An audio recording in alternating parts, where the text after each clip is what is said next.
चलिए हम आपको लिए चल रहे हैं देहरादून, जहां पर पुष्कर सिंह धामी की सरकार के 3 साल पूरे हुए हैं और इसको लेकर एक कार्यक्रम का आयोजन किया जा रहा है और सरकार की अब तक की उपलब्धियों को बता रहे हैं खुद मुख्यमंत्री पुष्कर सिंह धामी।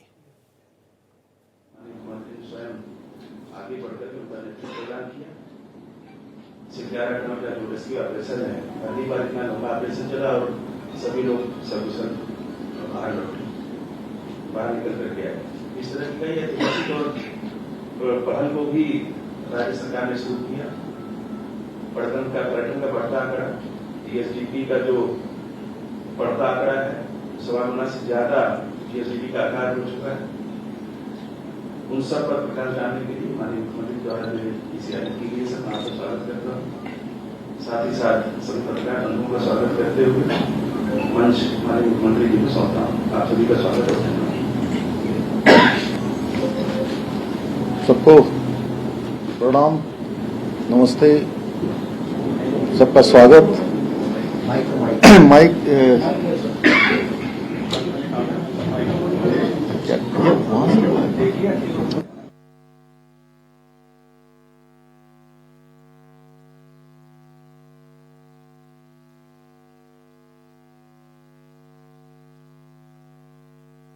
क्या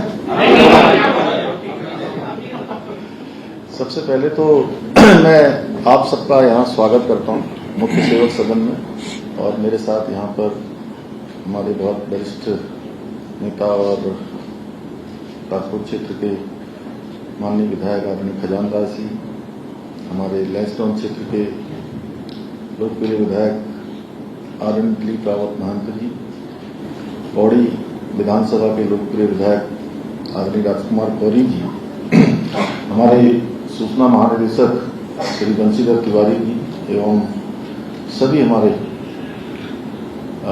electronic media, print media, digital media, social media से जुड़े हुए आप सभी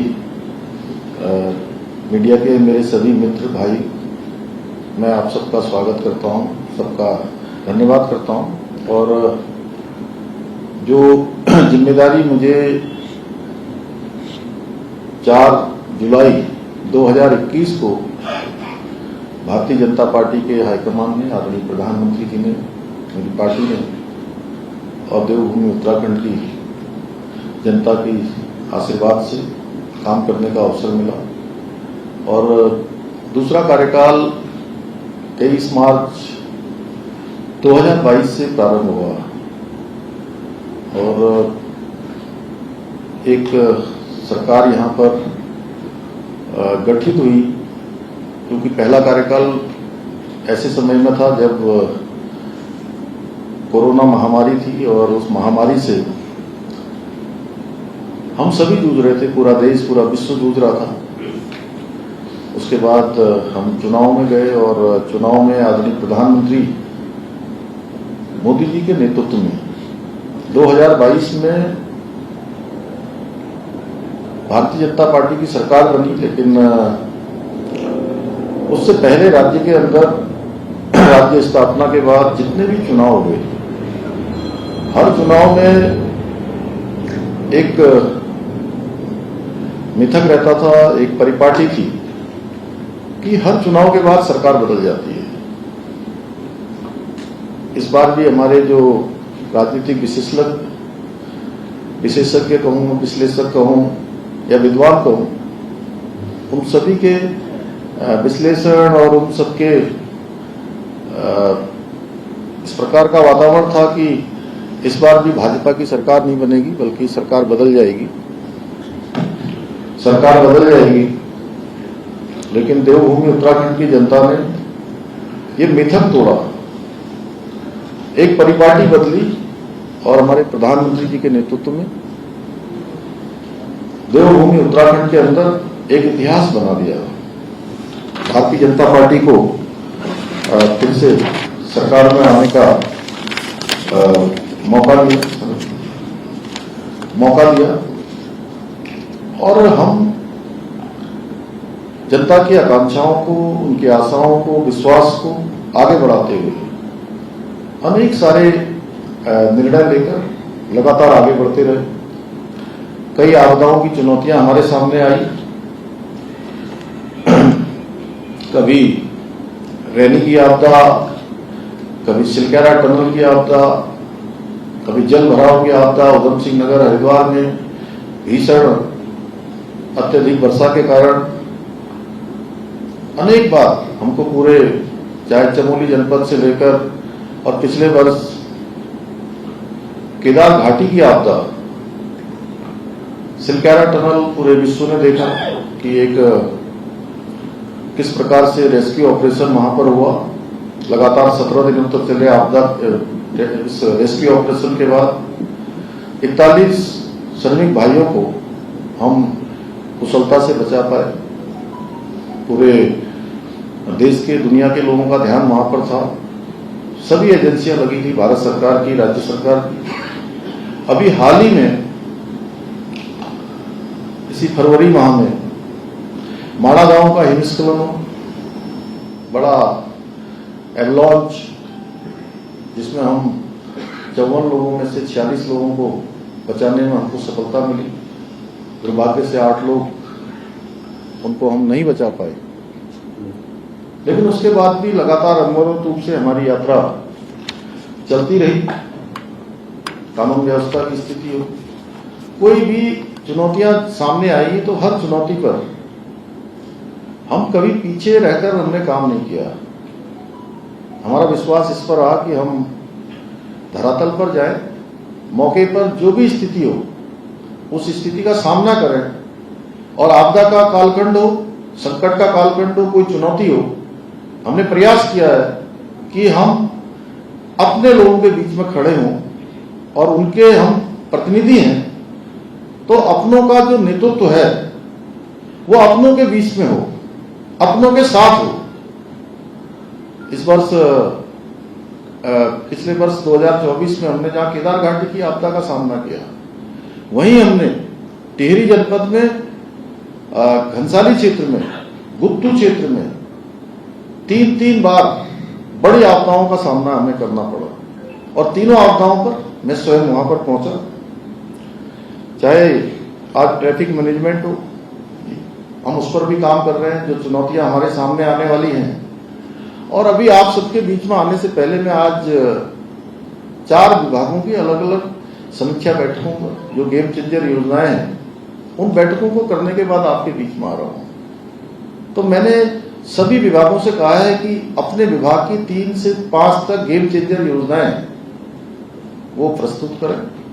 उस पर हमारा काम चल रहा है। हमारा फाइनेंस डिपार्टमेंट आज उसकी बड़ी समीक्षा थी, क्योंकि वर्ष का अंतिम दिन चल रहे हैं इस फाइनेंशियल ईयर के। तो कैसे और हम अच्छा जीएसटी कलेक्शन कर सकते हैं, कैसा हम राज्य के अंदर जो अगले 10 सालों में हमको जिन चुनौतियों का सामना करना है, और जो हमारा पोटेंशियल है, जो हमारी क्षमता है, जो हमारे अवसर हैं, उन अवसरों को कैसे राज्य के हित में बदल सकते हैं, राज्यवासियों के लिए बदल सकते हैं। और हमारे प्रधानमंत्री जी का जो विजन है 2047 विकसित भारत का संकल्प, उस विकसित भारत के संकल्प के अनुरूप हम राज्य की कौन सी योजना, कौन से काम ऐसे कर सकते हैं कि हम उसमें अपना योगदान दें, उसके अनुरूप हम काम करें। उस पर हमारी सरकार पूरी तरह से काम कर रही है।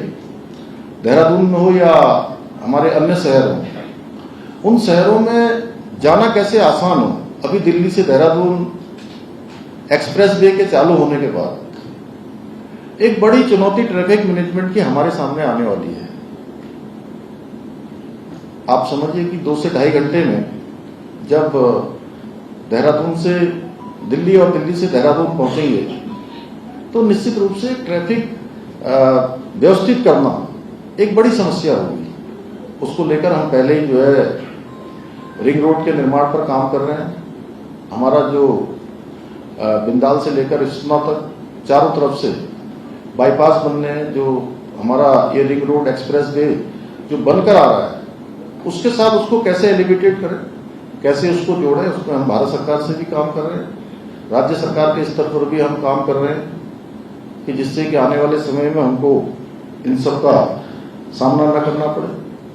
इसके साथ ही राज्य के अंदर पूरे देश दुनिया के लोग हमारे बारे में देवभूमि उत्तराखंड के लोगों के बारे में, देवभूमि के बारे में सबके मन में एक आस्था, श्रद्धा और विश्वास कि देवभूमि के लोग हैं, अच्छे लोग हैं, सच्चे लोग हैं, देवभूमि है, देवों की भूमि है, देवों के सबसे नजदीक का स्थान है।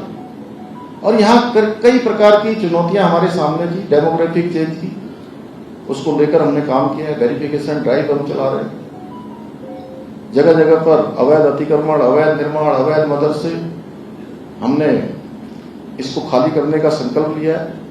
यह अभियान हमारा चल रहा है और यह अभियान तब तक चलेगा जब तक पूरी तरह से देवभूमि अतिक्रमण मुक्त नहीं हो जाए, जब तक हम पूरी तरह से अवैध कब्जों को हटा नहीं देंगे, तब तक हमारा काम चलेगा।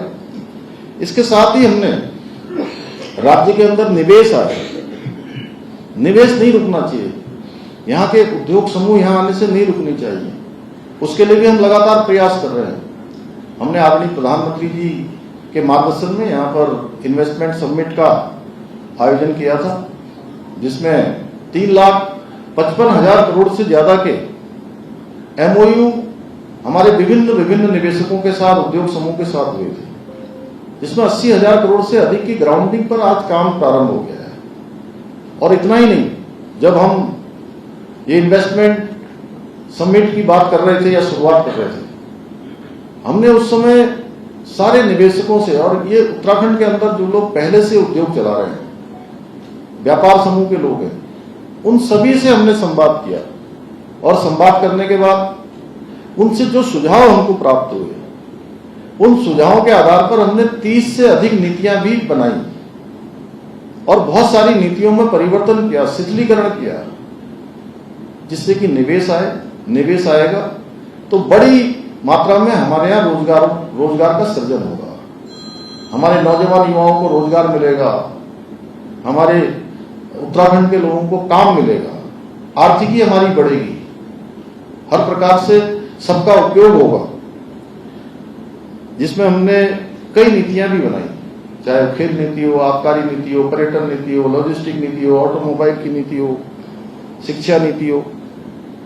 इसके साथ ही हमने बहुत सारे ऐसे मुद्दे हैं जो पहले के समय में, पहले की सरकारों के समय में ठंडे बस्ते में जिनको डाल दिया था, लेकिन हम उसको टालने पर हमारा विश्वास नहीं था। हमने आदरणीय प्रधानमंत्री जी के नेतृत्व में सीखा, जो रूल, जो नियम, जो कानून जो काम के नहीं है, उनको जिस प्रकार से भारत सरकार ने लगातार हटाया है, उसी प्रकार हमने भी यहां पर निर्णय लिए। और चाहे वो लैंड जिहाद के मामले हो, लव जिहाद के मामले हो या थूक जिहाद हो, इन सब पर हम कार्रवाई करने से कभी पीछे नहीं हटे। लेकिन हमने इसको कभी किसी वर्ग विशेष से जोड़ने का प्रयास भी नहीं किया। हमने कहा कि भाई लोगों ने हमसे, आप ही लोगों में से कई बार लोग हमसे पूछते थे कि आप किन्हीं विशेष लोगों के लिए कर रहे हैं क्या। तब हमारा कहना था कि हमारा राज्य ये बहुत प्रेम पूर्वक आपस में रहने वालों का राज्य है। यहाँ एक सभी लोग बहुत भाईचारे के साथ रहते हैं, प्रेम पूर्वक रहते हैं, आपस में बहुत सबके संबंध हैं। हम तो अतिक्रमण के खिलाफ कार्रवाई कर रहे हैं, अवैध कब्जों के खिलाफ कार्रवाई कर रहे हैं, जो भी चीज इलीगल है उसको हम कानून के दायरे में ला रहे हैं। और हमारा प्रयास है, मैं आप सबके माध्यम से आप सब बंधुओं को भी बधाई देना चाहता हूँ, आप सबका धन्यवाद भी करना चाहता हूँ कि आप समय समय पर आपने हमारा हमेशा प्रोत्साहन किया, सहयोग किया, हमको चेताया। व्यक्तिगत रूप से मिलकर भी आप सब लोगों में से भी बहुत सारे मित्रों की शुभकामनाएं मिलती हैं और व्यक्तिगत रूप से फोन पर आपके सुझाव मिलते हैं, आपके मैसेज के माध्यम से मिलते हैं। हमें जो बहुत सारी चीजों पर हमारी नजर भी नहीं जाती,